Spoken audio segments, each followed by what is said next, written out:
नमस्कार दोस्तों, स्वागत है आपका हमारे YouTube चैनल बायोगुरु पर। आज का हमारा टॉपिक है रुधिर कणिकाएं।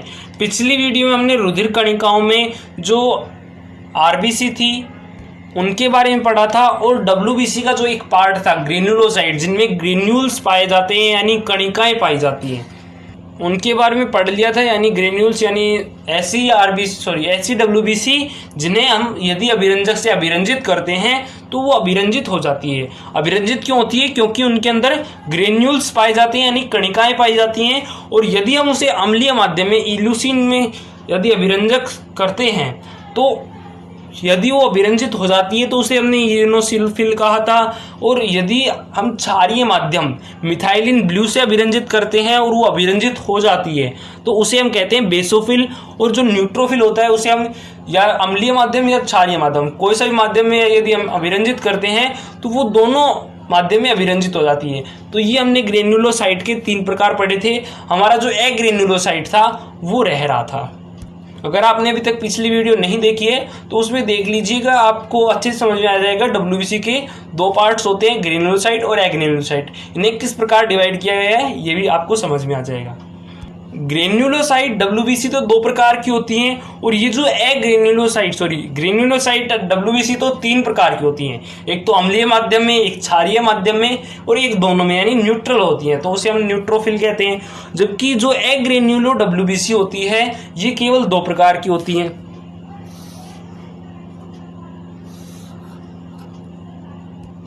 पहला है मोनोसाइटिक या फिर इसे हम एक केंद्रकाणु कहते हैं।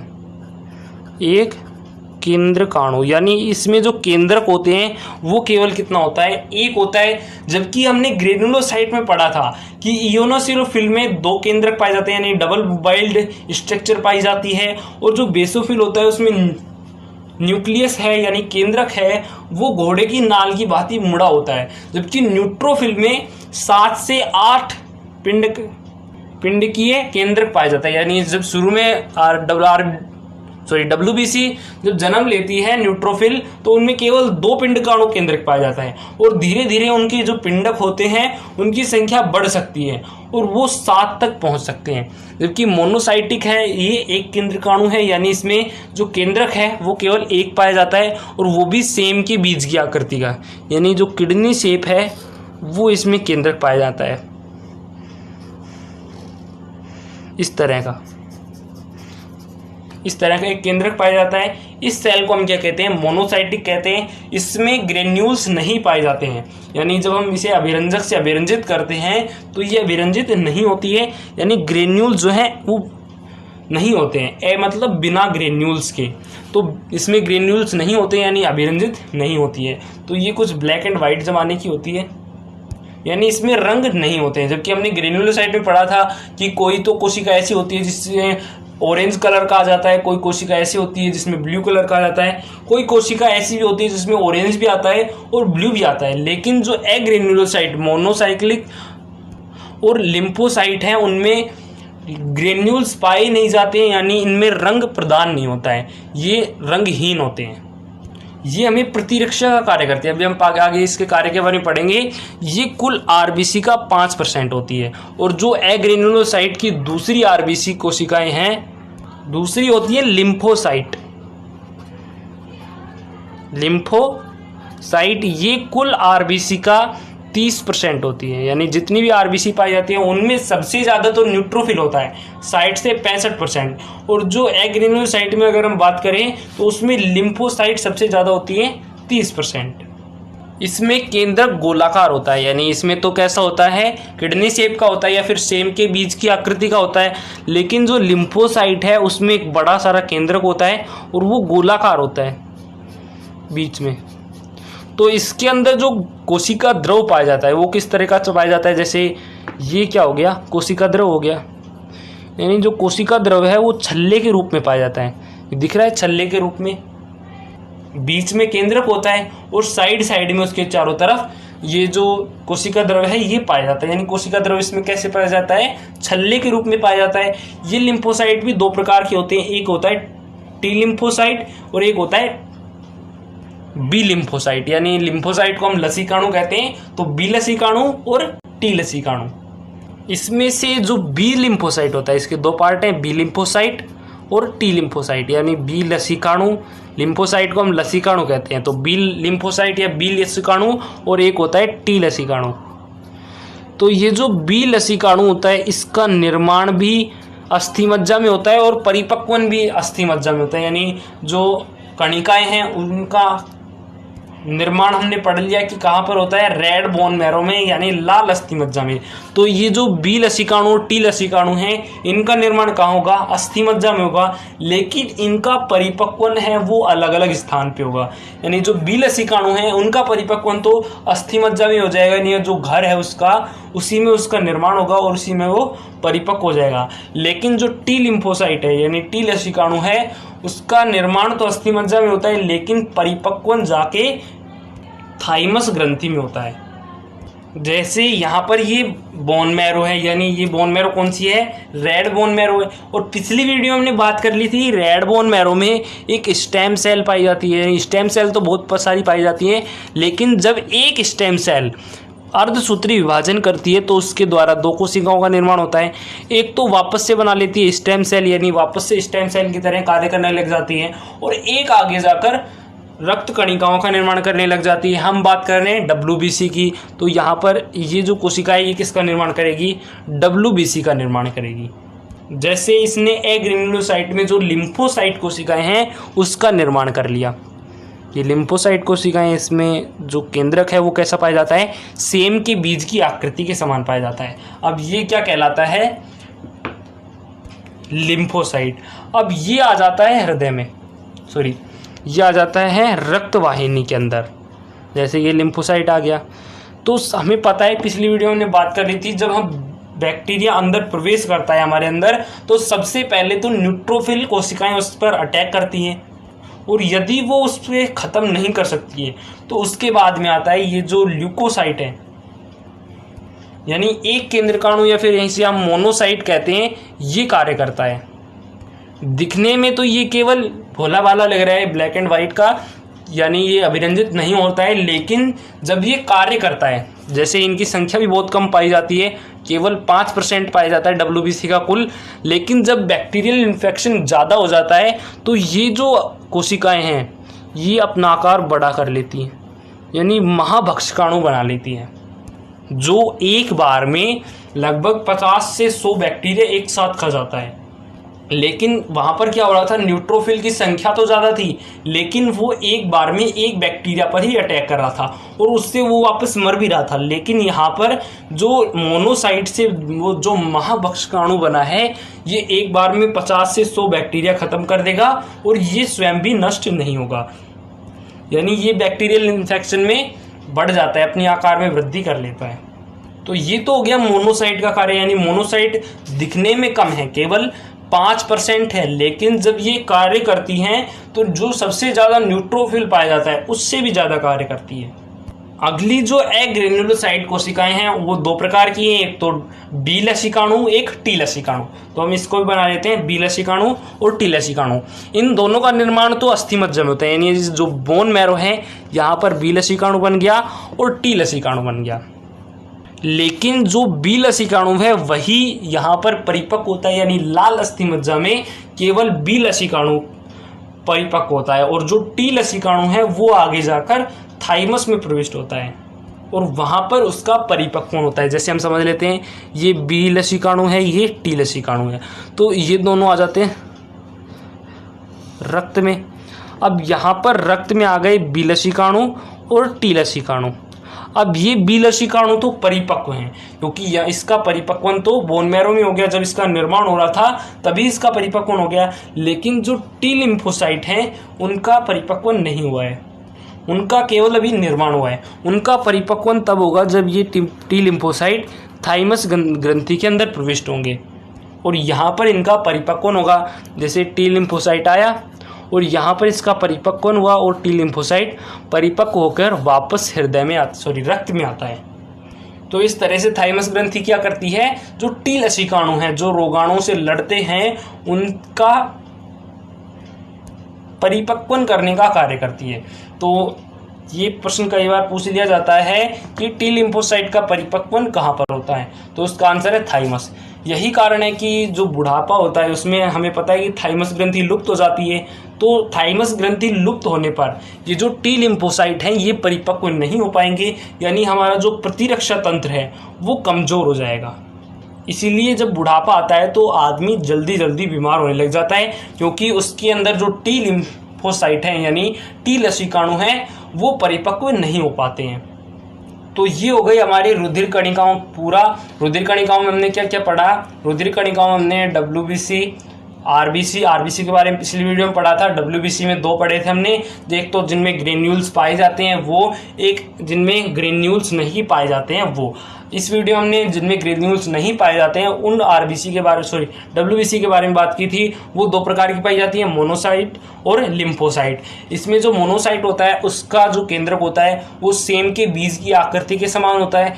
ये कुल WBC का 5% पाई जाती है, जबकि लिम्फोसाइट कोशिकाएं जो हैं वो कुल WBC का 30% पाई जाती है और इनका केंद्रक गोलाकार होता है। ये 2 प्रकार की होती है, बी लसीकाणु और टी लसीकाणु। इनमें अलग अलग कार्य होते हैं, यानी जो बी लसीकाणु है वो क्या करती है, उनका निर्माण और परिपक्वन तो लाल अस्थिमज्जा में होता है, लेकिन टी जो लसीकाणु हैं उनका परिपक्वन थाइमस ग्रंथि में होता है। तो ये जो मोनोसाइट है इनका कार्य क्या है, इनका निर्माण बोन मैरो में होता है और ये जाती है ब्लड वेसल्स में यानी रक्तवाहिनियों में, और रक्तवाहिनियों में इनका आकार बड़ा हो जाएगा, जिसके कारण ये जो कोशिकाएं हैं ये अपना बड़ा आकार ग्रहण कर लेंगी यानी महाभक्षकाणु बन जाएंगी।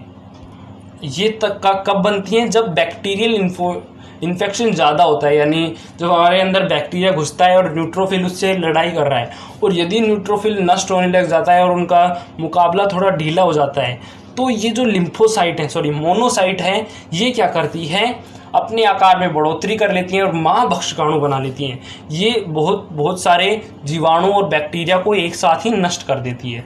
अब बात आती है लिम्फोसाइट की। लिम्फोसाइट 2 प्रकार के होते हैं, बी लसीकाणु और टी लसीकाणु। इसमें जो बी लसीकाणु है उसका निर्माण लाल अस्थिमज्जा में होता है और परिपक्वन भी यही होता है, लेकिन जो टी लिम्फोसाइट है, टी लसीकाणु है, उसका निर्माण तो बोन मैरो में होता है, लेकिन वो जब रक्त में प्रवाहित होती है तो उसके बाद में वो चली जाती है थाइमस ग्रंथि में और वहाँ पर उसका परिपक्वन होता है और ये वापस से हृदय में आ जाती है।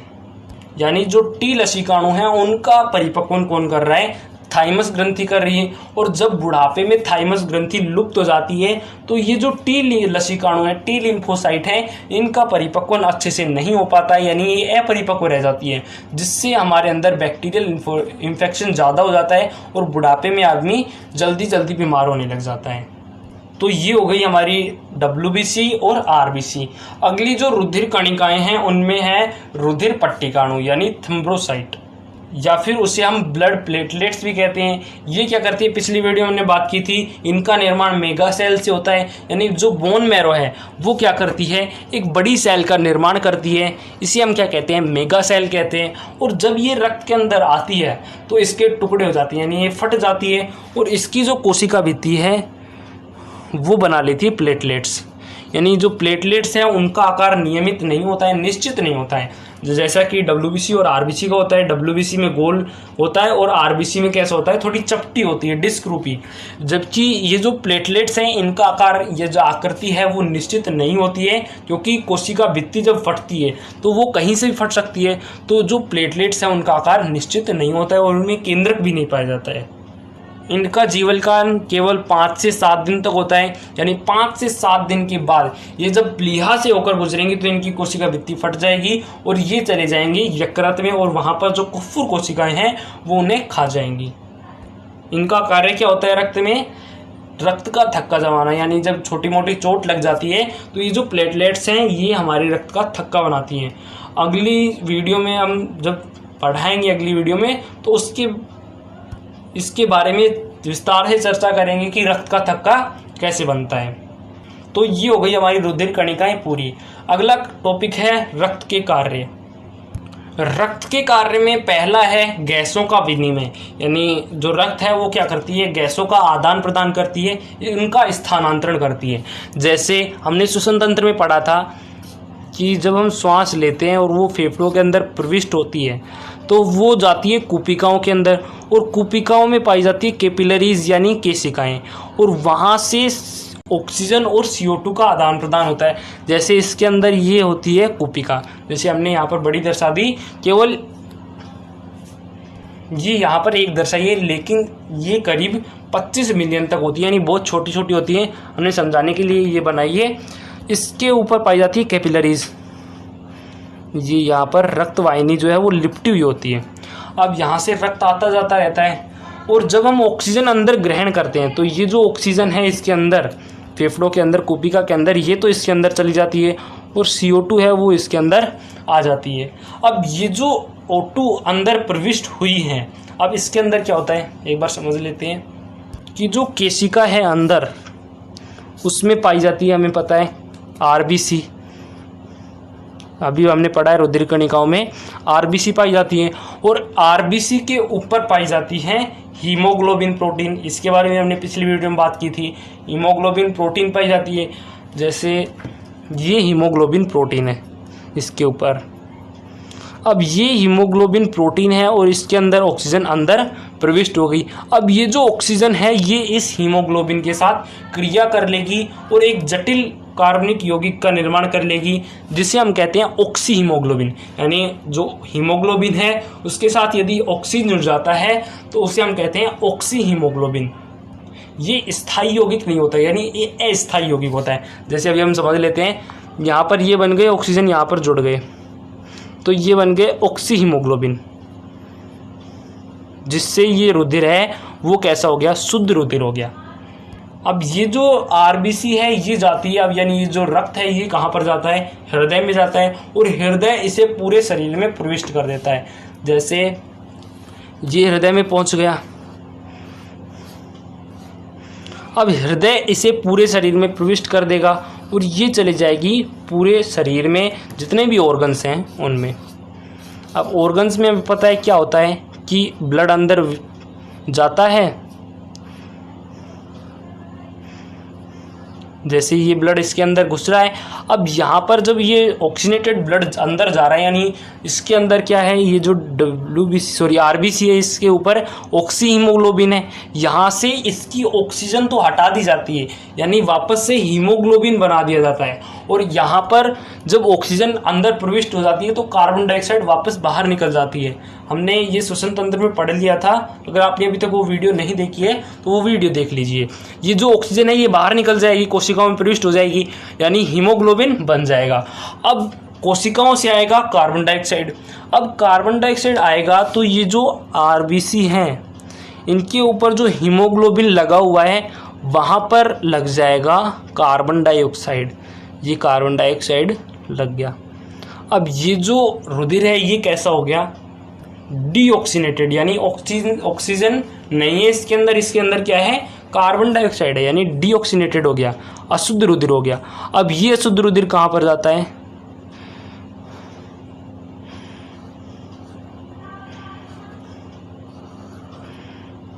ये सभी ऑर्गन्स में इकट्ठा होकर ये बना लेते हैं सिरा, और ये वापस से कहाँ पर जाता है, हृदय के अंदर जाता है, और हृदय इसे पहुंचा देता है फेफड़ों के अंदर।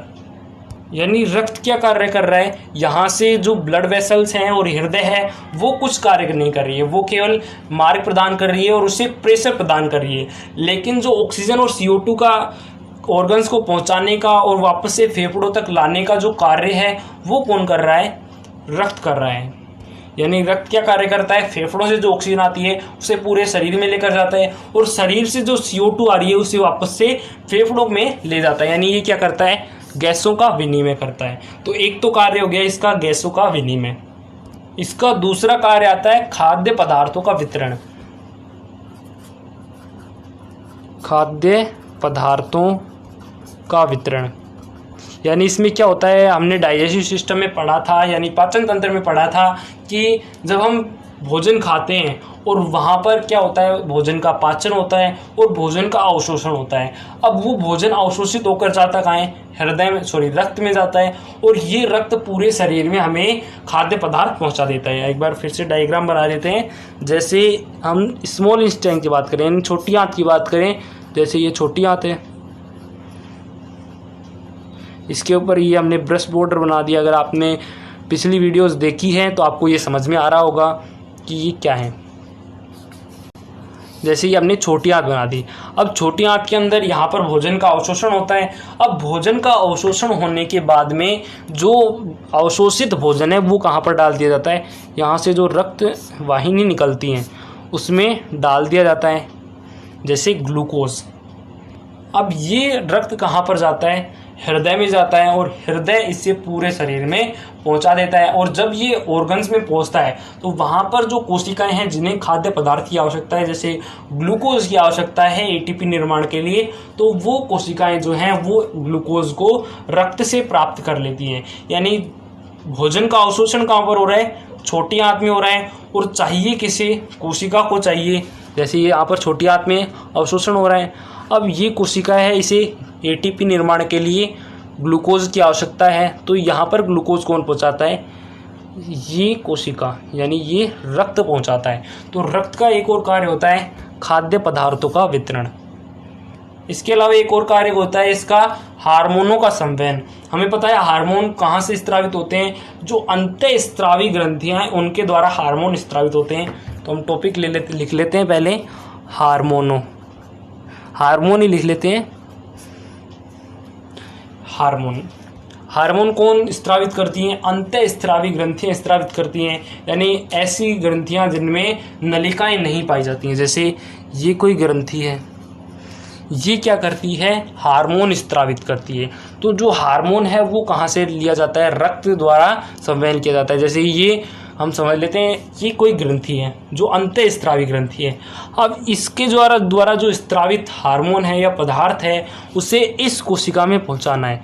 तो यहाँ पर इसमें नलिका नहीं पाई जाती कोई विशेष प्रकार की, तो ये कहाँ पर पहुँचता है, जैसे यहाँ पर जो हृदय जा रहा है, रक्त जा रहा है, ये हार्मोन यहाँ पर इस रक्त में प्रविष्ट हो जाता है और रक्त शरीर की प्रत्येक कोशिका के पास जाता है।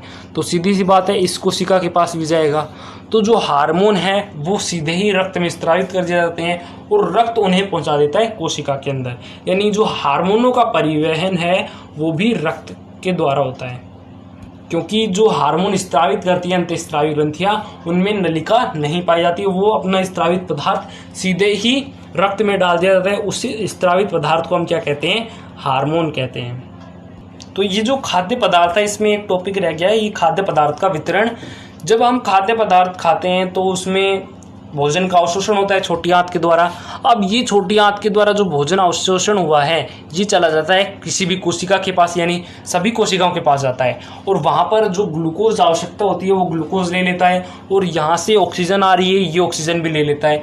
अब ऑक्सीजन और ग्लूकोज की क्रिया होती है और वहाँ पर बनती है एटीपी और एटीपी के साथ ही कार्बन डाइऑक्साइड रिलीज होती है। कार्बन डाइऑक्साइड तो वापस से गैसों की विनिमय में, यानी यहाँ पर जो कार्बन डाइऑक्साइड बनी है ये जो आरबीसी के ऊपर हीमोग्लोबिन पाया जाता है उसमें डी कार्बोक्सिलेशन होता है, यानी ये जो CO2 बनी है ये निकल जाती है। और इसके अलावा यहाँ पर कुछ अवशिष्ट पदार्थ बचते हैं, यानी कोई भोजन है ग्लूकोज है उसका यदि पाचन होगा तो उसमें लास्ट में कुछ ना कुछ तो बचेगा, यानी अवशिष्ट पदार्थ बचा हुआ है। ये अवशिष्ट पदार्थ कहाँ पर डाल दिया जाता है, वापस से रक्त में डाल दिया जाता है। यानी जो कोशिका है वो क्या कार्य करती है, रक्त से ग्लूकोज लेती है, ऑक्सीजन लेती है और जो कार्बन डाइऑक्साइड बनी है वो वापस से दे देती है और जो अवशिष्ट पदार्थ है वो वापस दे देती है। केवल उससे लेती है और रिएक्शन करती है और जो एटीपी बनती है उसे स्टोर कर लेती है और वापस से जो अवशिष्ट पदार्थ बचा है जैसे कार्बन डाइऑक्साइड और अवशिष्ट पदार्थ इसे वापस से रक्त में डाल देती है। अब ये जो अवशिष्ट पदार्थ है ये कहाँ पर जाता है, पूरे शरीर में घूम जाता है।